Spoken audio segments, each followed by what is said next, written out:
Sobre cómo encontrar familiares aún sin conocerlos. Si es que hay algunos familiares del otro lado del mundo, eh, si es que aún podemos encontrar familiares de aquel que pisó por primera vez América.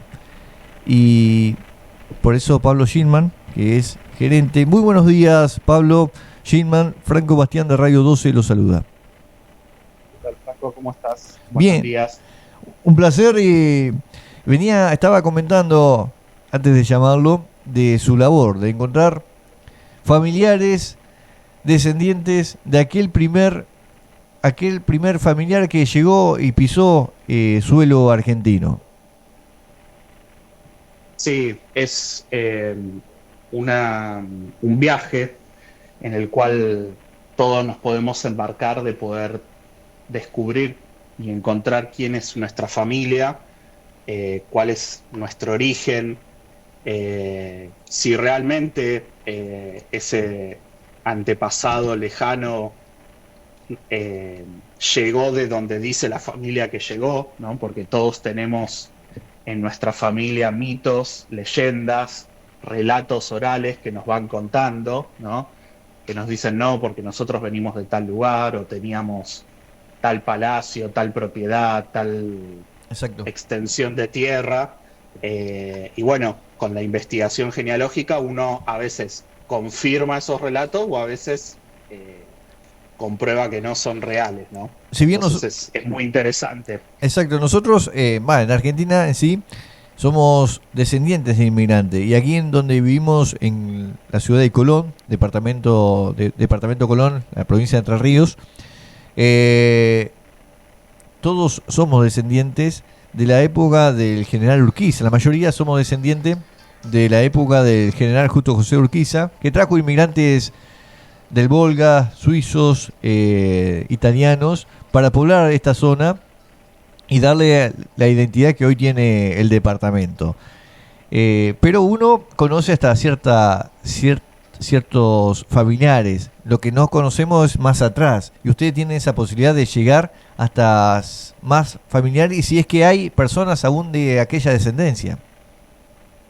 Claro, a través de los registros históricos uno puede ir reconstruyendo su árbol genealógico. Cuando decimos registros históricos nos referimos a documentos que puedan tener esas relaciones familiares hacia el pasado. Por ejemplo, un acta de nacimiento, un acta de bautismo, un acta de matrimonio, un acta de defunción, un censo, un listado de entrada de pasajeros, ¿no?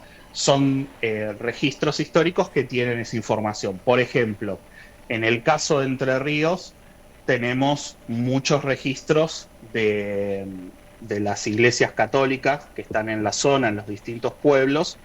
Entonces, si uno tuviese antepasados de ascendencia católica, uno podría encontrar en esas actas de bautismos quiénes fueron. Por ejemplo, en el acta de nacimiento, de bautismo de mi bisabuelo, yo podría saber quiénes fueron mis tatarabuelos, ¿no? Exacto. Y luego, así para atrás. También en el caso de Entre Ríos, Family Search ha hecho un convenio con la provincia y tenemos digitalizado gran parte del registro civil de 1924 hacia atrás, porque siempre respetamos las leyes de privacidad y la presunción de que una persona pueda estar viva. Entonces trabajamos siempre con registros de personas presuntamente fallecidas.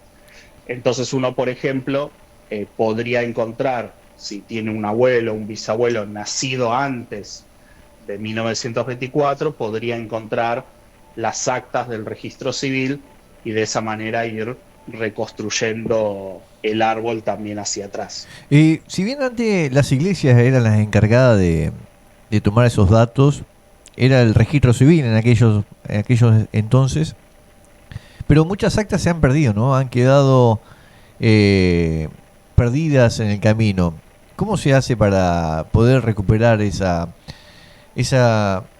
posibilidad de conocer a otras familias donde muchos ya desconocen por el tiempo que ha pasado, que han transcurrido, y esas actas que han quedado en el olvido?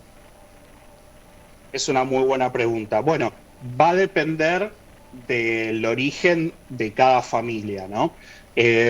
La ley nacional que establece eh, el registro civil en cada provincia, porque el registro civil es provincial, es decir, cada provincia fue adaptando esa ley federal de 1884 en distintos años. Entonces, a partir de la creación del registro civil en la provincia de Entre Ríos, uno va a poder encontrar esa información en el registro civil, tanto yendo a la oficina del registro civil de la ciudad de uno, como, les decía antes, si es previo a 1924, ya directamente en Family Search.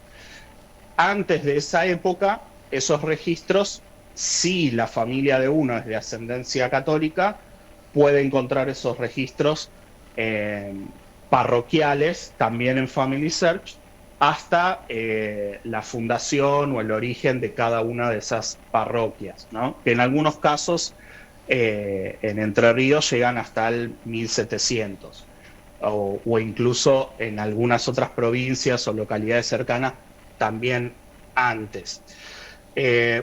Luego también puede pasar, por ejemplo, como vos dijiste, podemos tener antepasados que son de otras provincias. Todo el litoral argentino es conocido por tener ascendencia europea, mayormente de polacos, alemanes, ¿no? de zonas de Europa del Este. Distintas corrientes migratorias que hubo en el país. Exactamente, pero recordemos que en Europa del Este el protestantismo también era la religión predominante, ¿no? Entonces ahí tenemos registros, o habría que buscar esos registros en iglesias bautistas, metodistas, de origen protestante. Entonces ahí también, para encontrar esos registros o recabar información, también existen las comunidades, ¿no? Que agrupan a esas familias de esos orígenes específicos, como por ejemplo vos nombraste los alemanes del Volga, ¿no? Exacto. Entonces hay comunidades de alemanes del Volga que están agrupados y nos pueden ayudar a conocer más acerca de nuestro origen.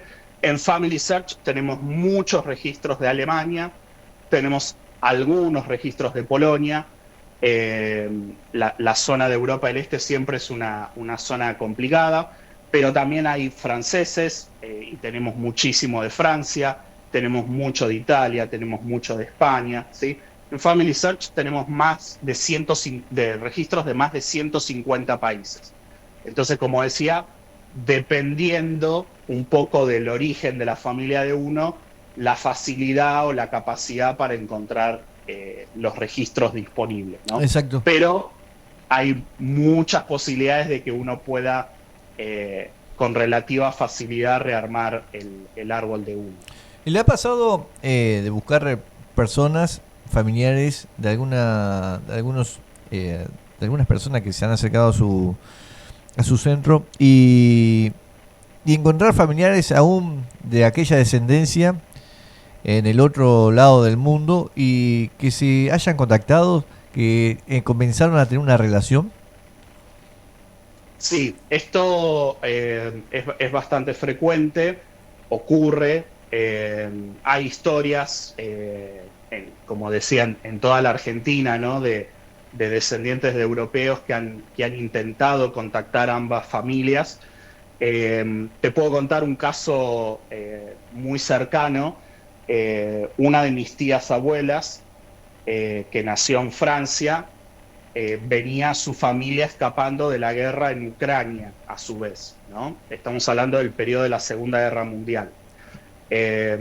Entonces, cuando ellos huyen de Ucrania, se establecen en Francia y a su vez los vuelve a agarrar la Segunda Guerra, porque quedan en la Francia ocupada por Alemania y ellos escapan y bueno, llegan a la Argentina. En ese trayecto de migrar 2 veces seguidas en tan poco tiempo, se corta la relación entre las familias allí en Ucrania. Los papás de esta tía mía escriben a su familia de origen y mandan información de que están aquí en Buenos Aires. Yo vivo acá en Buenos Aires, ¿no? En la provincia de Buenos Aires, y lo que ocurre es que esta familia pierde el contacto y la relación. Yo con los años me hago aficionado a la genealogía, empiezo a subir el árbol genealógico de toda mi familia, no solamente mi rama directa, sino de toda mi familia, y una chica de Rusia me escribe y me dice, quería saber si vos conocías a esta familia, porque veo acá que cargaste el nombre de los primos de mis bisabuelos, que serían los papás de mi tía. Ajá. Entonces yo le digo, sí, conozco, esta es mi tía, bla, bla, bla, qué sé yo. Y ella me comparte una foto de la mamá de mi tía abuela que yo había visto acá en Argentina, ¿no? Que era la última foto que ellos habían logrado mandarle a ellos y que yo a su vez la conocía también esa foto, ¿no? Entonces, bueno, intercambié los datos con la familia de mi tía abuela, que mi tía abuela todavía está viva. Esta chica rusa vino acá a la Argentina, nos contó cómo era la otra parte de la historia, conectamos los árboles y bueno, finalmente ella conoce acá a un sobrino de mi tía abuela y se termina quedando en la Argentina, se casan y hoy tienen 2 hermosos hijos. Así que la familia se volvió a reencontrar 4 o 5 generaciones después y se volvió a unir, ¿no? Qué lindo eso. Tengo a mi compañera en la mesa, ella es Sonia Gensi, también descendiente europea, que quiere trasladar una pregunta. Sí, no, buen día.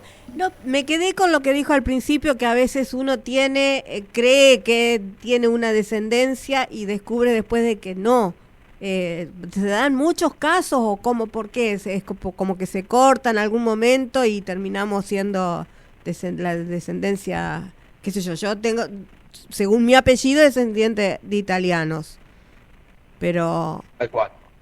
¿cómo? Mira, te voy a contar otra Ajá. historia personal, ¿no? No quiero ser autorreferencial, pero esto pero le está bien, ocurre sí. a todas las familias. Mi abuela es de apellido Verdún, ¿no? Sí. Entonces uno escucha ese apellido que uno dice, bueno, inmediatamente lo relaciona con Francia, con la ciudad de Verdún en Francia, y la famosa batalla tan sangrienta de la Primera Guerra Mundial. Entonces yo, que ya de chiquito tenía interés por la historia familiar, le digo, Sí. abuela, ¿cuál es el origen de tu apellido? Y ella me dice, bueno, nosotros, mis papás son correntinos, pero nosotros descendemos de franceses, me dice ella. Así le digo yo. ¿Y cómo sabes? Bueno, no, porque el apellido Verdún, bla, bla, bla. Ok. Pasan los años, yo empiezo con esta afición y empiezo a investigar el apellido Verdún de la ciudad de Mercedes, ahí en Corrientes, relativamente una ciudad vecina, una provincia vecina a ustedes. Sí. Y el apellido Verdún, que también está en Entre Ríos, y empiezo a investigar y ya voy por el 1700 y son todos Verdún correntinos, Ah. ¿no? Entonces, el francés nunca apareció, ¿no? E incluso mi sospecha principal es que esta familia Verdún haya venido probablemente de Paraguay, que es otro lugar donde el apellido Verdún está presente y que a su vez en alguna generación probablemente efectivamente salte hacia Europa. Porque aquí Con también... esto lo que quiero decir es que a veces somos menos europeos de los que creemos. De lo que creemos. Tal cual, o hay ciertas historias que permanecen con nosotros en nuestra familia, que después cuando vamos a la investigación con documentos y vamos siguiendo y trazando la historia de la familia, como decía, a veces se comprueban y a veces no se comprueban, y también lo que en este caso tenía mi abuela era un relato, ¿no? Que yo hasta ahora, con ya más de 7 u 8 generaciones de correntinos nacidos en territorio correntino, he comprobado que ese salto todavía no está presente, ¿no?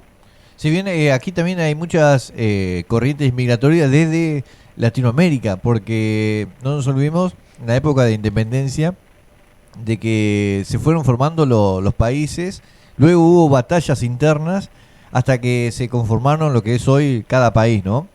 Y también esas corrientes produjeron cambios en la sociedad. Tal cual.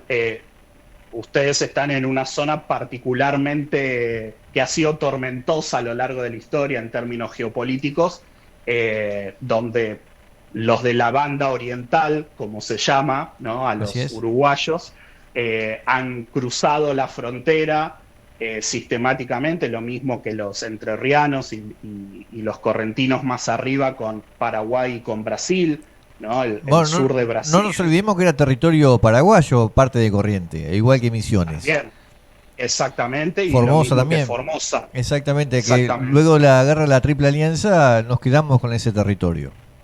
Exacto.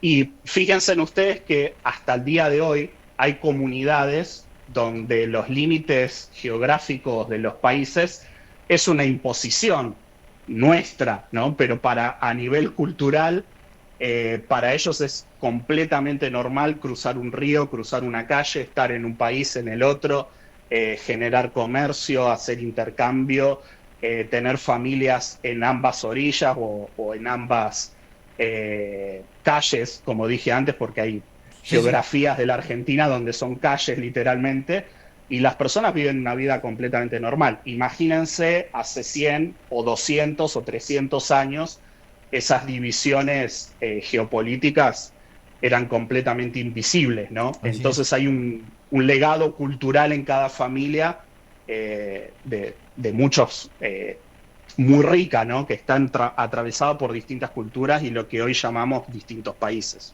Bueno, eso pasa en lo que es hoy Rivera con Brasil, que es una calle lo que divide el Uruguay con el Brasil. Tal cual.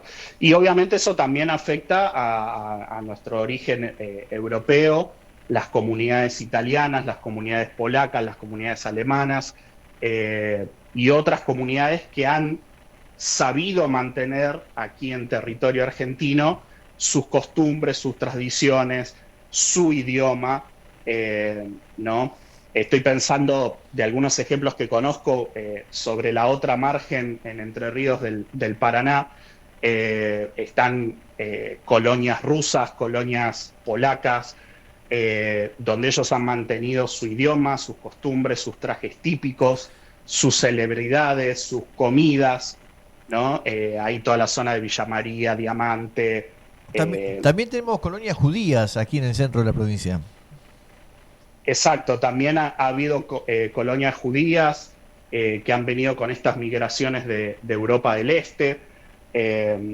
Entonces, bueno, somos, como siempre se dice, un crisol de razas. Tal cual. Y en nuestra vida cotidiana, hoy en el 2025, todo eso se ve, ¿no? Para nosotros es completamente normal tener un apellido raro y a su vez sentirnos 100% argentinos, pero también saber que la abuela cocina una determinada comida que es de origen del país de donde venimos, ¿no? Así es. ¿Será por eso que también nos cuesta tanto de tener un país más tranquilo, que no tengamos cada tanto estos vaivenes sociales, económicos y políticos que estamos acostumbrados? Bueno, ahí ya te opino como argentino, ¿no? Eso ya excede, digamos, mi ámbito de conocimiento. Puedo intentar esbozar una respuesta. Me quedo, digamos, con lo positivo de lo que significa ser argentino y que tiene que ver con esto, ¿no? Con esta variedad, con esta diversidad que hay en nuestro país, que incluso, como ustedes saben, en décadas más recientes también hemos sumado migración de países fronterizos como Bolivia, como Paraguay, en la década del 80, del 90, que son parte nuestra también, ya están fusionados, tenemos segunda, tercera generación, ya de bolivianos y paraguayos viviendo en la Argentina. En los 2000 hubo una migración muy fuerte de peruanos, principalmente acá en la provincia y en la ciudad de Buenos Aires, y también ya están integrados en nuestra cultura. Ahora hemos recibido una migración muy fuerte de venezolanos. Entonces, en la Patagonia Argentina tenemos un montón de chilenos, ¿no?, que están también integrados en nuestra cultura. Yo creo que todo eso le ha permitido a la Argentina, ese origen, ser justamente un país receptor, un país generoso, con sus desafíos, con sus debilidades, pero que siempre está abierto a recibir gente, ¿no? Y está en nuestra Constitución. Exacto. Que eso es algo muy interesante también, ¿no? Se garantiza para todos los habitantes. Que cualquier persona, exactamente, que cualquier persona de bien pueda unirse a la nación argentina y ser parte de este suelo y de este ideal que es la República Argentina, ¿no? Después, bueno, esa misma diversidad ha generado algunos desafíos que todavía no hemos podido resolver o que siempre estamos tratando de resolver, pero bueno, es lo que nos ha tocado y ahora nos toca a nosotros, los de estas generaciones, decidir qué tipo de país, república y nación queremos ser, ¿no? Tal cual. Pablo, última pregunta y lo dejamos en libertad. Le agradecemos la posibilidad de tenerlo al aire y que nos cuente sobre este trabajo que realizan. Alguien nos está escuchando y que quiera conocer su familia, quiera conocer a todos sus descendientes, y si es que hay alguien vivo de parte de su familia en el otro lado del mundo, ¿cómo puede hacer? Bien, en familysearch.org todo lo que hacemos es absolutamente gratis. Entonces, uno puede comenzar creando su cuenta en el sitio web familysearch.org. Esto es como literalmente búsqueda de familia. Family Search, de búsqueda, todo junto, familysearch.org. Ahí se crea la cuenta. El primer paso es cargar el árbol genealógico con los datos que uno sabe, ¿sí? No hay que ser un experto para esto. Es decir, yo solamente voy a poner mi nombre, mi apellido, mi fecha de nacimiento, el lugar. Voy a cargar los datos de mis papás. Si puedo, el de mis abuelos. Generalmente todas las personas conocemos hasta nuestros 4 abuelos, excepto que haya alguna particularidad en nuestra familia. Y luego, si podemos, y ahí ya empieza el desafío, cargar a nuestros 8 bisabuelos. Si tenemos la oportunidad de tener algún abuelo vivo, entonces ya directamente le preguntamos a él, ¿no? Abuelo, abuela, ¿cómo eran los nombres de tus papás? Si tenemos a nuestros padres vivos, sería preguntarles por sus 4 abuelos. Mamá, ¿cómo era el nombre de tu abuela? ¿Cómo era el nombre de tu abuelo paterno y materno? Exacto. Y vamos transcribiendo esa información en el sitio web. Luego, como Family Search tiene 18 billones, con B larga, billones de registros de todas partes del mundo, ya el sistema solo, automáticamente, a través de la inteligencia artificial y otras herramientas, nos va a empezar a decir, mira, con el dato de tu bisabuelo que acabas de cargar, nacido en Colón, Entre Ríos, tengo esta acta de bautismo de la Iglesia Católica del 1900 en Colón, Entre Ríos. ¿Te querés fijar si es la misma? Uno verifica si es la misma acta y de ahí va a extraer, por ejemplo, el dato de los tatarabuelos. Y automáticamente se carga en el árbol esa siguiente generación. Entonces ya el sistema solo va ofreciendo sugerencias de investigación y cómo continuar. De todas maneras también, en el sitio web, si ustedes se pierden, no saben cómo avanzar, nos pueden contactar y de forma absolutamente gratis también los podemos orientar para armar el árbol o para continuar su investigación. Y si llegamos a los abuelos nomás, es más difícil.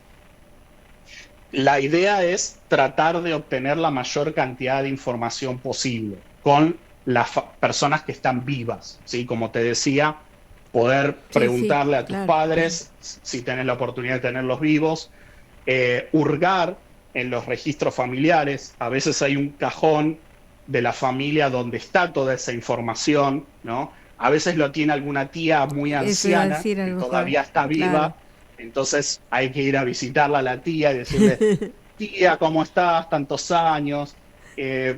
Contame, ¿cómo era el nombre de tus abuelos? Y esa tía que estuvo esperando 20 años que el sobrino venga a hablarle y está lista para contar toda la historia, ¿no? Siempre hay un miembro de la familia que es como el guardián de la historia familiar. Antes de perder a ese miembro hay que aprovechar que tenemos ahora los celulares, grabarlos, Exacto. digitalizar las fotos esas que están ahí en esos baúles en cada una de las bibliotecas de las casas, y empezar a preservar ese legado familiar. Para cerrar, les digo solamente esto, ¿no? Una persona para ser olvidada solamente necesita 4 generaciones. Como les decía, probablemente la mayoría de los que estamos escuchando y los que estamos participando de esta conversación, probablemente ya no sabemos el nombre de nuestros bisabuelos. Entonces, ¿qué significa eso? Que en 3 o 4 generaciones, o en 100 años, yo voy a ser olvidado. Claro. Mis bisnietos, mis tataranietos no van a saber quién fui yo. Entonces, tenemos esta responsabilidad, esta oportunidad, a través de sitios como Family Search y otras herramientas, de no solamente investigar quiénes fueron nuestros antepasados, pero preservar y preparar una historia familiar para los que vienen en el futuro. Para que ellos sepan quién fui yo, quiénes eran mis padres, quiénes fueron mis abuelos, fotos de ellos, sus historias, los desafíos que vivieron, y poder pasar este legado de una generación a otra. Aquellos que querramos conocer, podemos entrar a la página web que tienen familysearch.org, y ahí tenemos que crear una cuenta, o podemos ya directamente hacer ese trabajo. Sí, va a ser necesario crear una cuenta. Como les digo, todas las herramientas son gratuitas, no hay costos ocultos, no hay membresías que pagar. Sí se necesita crear una cuenta para que todo lo que vayamos haciendo quede asociado a nuestro perfil. Y Family Search tiene una característica que es un árbol colaborativo. ¿Qué significa eso? Que, como les dije antes, otra persona puede entrar, puede intentar hacer su árbol, y cuando ingrese el nombre de su abuelo, de su bisabuelo, le va a decir, mirá que hay otra persona que se llama Pablo, que ya cargó este nombre. ¿Te querés fijar si es el mismo? Y uno dice, sí, mirá, es el mismo. ¿Y quién es este Pablo? Pues yo no lo conozco. Entonces uno puede hacer clic ahí, puede ver qué parentesco lo une con esa persona que estuvo cargando datos del también mi árbol, y internamente uno se puede contactar con esa persona por chat o por mensaje dentro de la plataforma y decirle, hola Pablo, no te conozco, me llamo Franco y estoy armando el árbol. Vi que pusiste el nombre de mi bisabuelo. ¿Quién sos vos? Entonces uno le puede decir, mirá, yo soy el hijo de Tati. Tati, que vivía en Villaguay, mirá, no lo puedo creer. Sí, yo me acuerdo que mi mamá te mencionaba a la tía Tati, ¿no? Y se pueden reencontrar las familias, incluso de distintas partes del mundo, ¿no? Armando ese árbol. Exacto. Y qué lindo es conocer nuestro pasado para saber el futuro que vamos a tener, ¿no? Es así, es una necesidad que todos tenemos de saber cuál es nuestro origen y cuál es nuestra identidad. Sobre todo en un país como el nuestro, ¿no? Donde la identidad es tan importante y para nosotros es un derecho y un valor conocer quién soy, de dónde vengo, tratar de entender esas decisiones que tomaron mis antepasados, que quiera yo o no, hoy son parte de mi vida, y han determinado, no determinado, pero establecido ciertas condiciones, ¿no? De mi vida actual, y bueno, a veces poder conocer o entender esas motivaciones o el contexto en el que esas decisiones se tomaron nos puede también ayudar a resolver cosas que nosotros, como los que ya somos adultos, sabemos muy bien que a veces durante el transcurso de nuestra madurez son necesarias entenderlas, ¿no? No, además, Aparece como un elemento de la personalidad el querer entender quién soy y de dónde vengo. además están nuestros genes, toda esa descendencia, y siempre estamos quizás a veces repitiendo los mismos errores o aciertos de nuestros ancestros. Tal cual, eso es muy frecuente y conocer esta historia nos va a permitir, ¿no? Entender esas decisiones porque, bueno, de una u otra manera han repercutido en nuestra vida. A veces hay traumas que se van pasando de generación en generación. Recordemos que hasta hace muy pocos años el divorcio era un trauma, un hijo extramatrimonial era un trauma, eran cosas que se escondían, Bueno, que se ocultaban. Acá en esta zona sobra de esos temas. En todas partes, ¿no? Incluso seguramente todos nosotros hemos alguna vez intentado hablar con nuestros mayores y lo que ocurre es que uno encuentra silencio, no hay respuestas. Exacto. ¿No? Y atrás de ese silencio probablemente haya dolor. De eso no se habla. ¿Para qué quieres saber? A mí nunca me lo dijeron. Y uno dice, ¿pero nunca preguntaste? No. Si a mí me dijeron de eso no se habla, de eso no se habla. Y son cosas que hoy ninguno de nosotros tendría, ¿no? Nuestros hijos nos matan a preguntas y no les importa nada. Pero nuestros padres, nuestros abuelos recibían esos mandatos, los miedos, y esos exacto. pactos de silencio se preservaban y se llevaban a la tumba, ¿no? Entonces, a través de la investigación genealógica, a veces podemos sortear algunos de esos muros de silencio que se han impuesto en las familias y que, como dije antes, no es que había maldad, pero atrás de cada uno de esos silencios había dolor. Entonces podemos también sanar nosotros de alguna manera esos dolores familiares. Exacto. Pablo, un placer tenerlo al aire y que nos cuente de cómo podemos nosotros a través del tiempo ir conociendo, armar nuestro árbol y saber de dónde vinimos. Bien, como les decía antes, la forma más sencilla entonces es comenzar con un cuadernito, con un papel, tratando de escribir los datos básicos de quién soy yo, quiénes son mis padres, quiénes son mis abuelos, tratar de ver si se puede llegar hasta los bisabuelos, sería lo ideal, y entonces después crear una cuenta gratis en familysearch.org, volcar toda esa información ahí, y ya a partir de la tercera o cuarta generación, el sistema solo va a empezar a encontrar otros nombres cargados por parientes nuestros alrededor del mundo o registros históricos que ya están en su base de datos. En particular, en la provincia de Entre Ríos, tenemos la bendición de tener digitalizado el registro civil desde 1924 hasta su creación. Entonces, las personas que más o menos tenemos entre 40 y 50 años, ya conociendo el nombre de nuestros abuelos, vamos a encontrar esas actas de nacimiento, de matrimonio, de defunción, con los datos necesarios para sumar la siguiente generación. Y así empezar a llenar nuestro árbol y a conocer nuestra historia. Exacto. Muchísimas gracias, Pablo. Un placer nuevamente y esperemos que le haya servido a mucha gente que nos escucha de conocer de su descendencia y de dónde han venido. Un placer, esperemos que puedan despertar este bichito de empezar a buscar y en Family Search estamos para ayudar a todas las personas a poder hacer eso. Bueno, hasta luego. Muchas gracias. Un placer, hasta luego. Bien, así pasaba Pablo Spillman, actualmente gerente de marketing y comunicación en Family Search International para el área sudamericana sur.